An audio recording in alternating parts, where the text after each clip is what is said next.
This is your Lead Left podcast for the week of May 22nd. I'm Randy Schwimmer. Welcome back. Our APAC tour continued last week with a stop in Seoul, South Korea.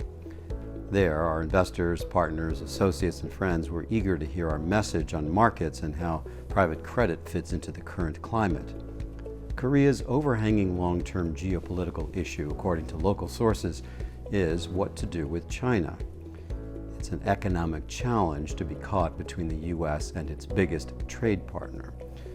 Semiconductors are Korea's #1 export to China, but not enough to offset last year's trade deficit, the first. Pressures from China are no doubt mounting from other trade agreements, such as the recent one between Samsung and GM to build lithium battery factories in the U.S. Also on Korea's watch list are its strategic relationships with Japan and Russia designed to strengthen economic and business partnerships. April CPI is 3.7%, down from 4.2% in March.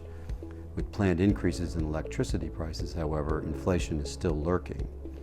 The Bank of Korea has been hamstrung to raise rates further with the economy decelerating. That dynamic has also elevated US dollar Korean won swap spreads to 200 basis points. Demographics play a vital role. South Korea's population is shrinking at a 0.2% pace compared to Japan's negative 0.5%. A contributing factor is its declining fertility rate of 0.78, the lowest of all OECD nations.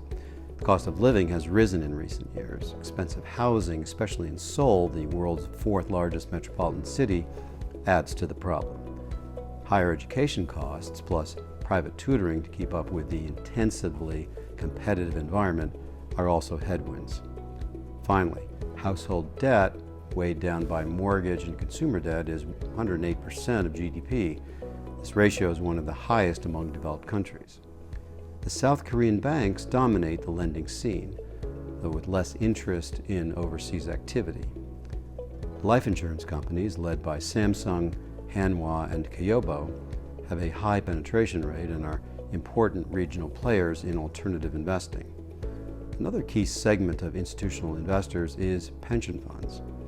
The National Pension Service, NPS, at $700 billion is one of the world's largest.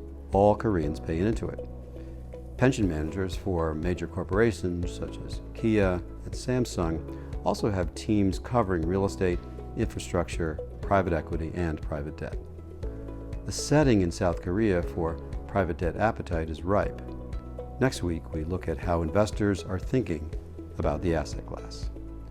Reporting from multiple time zones at the Lead Left, this is Randy Schwimmer, wishing you and your families a safe and healthy week.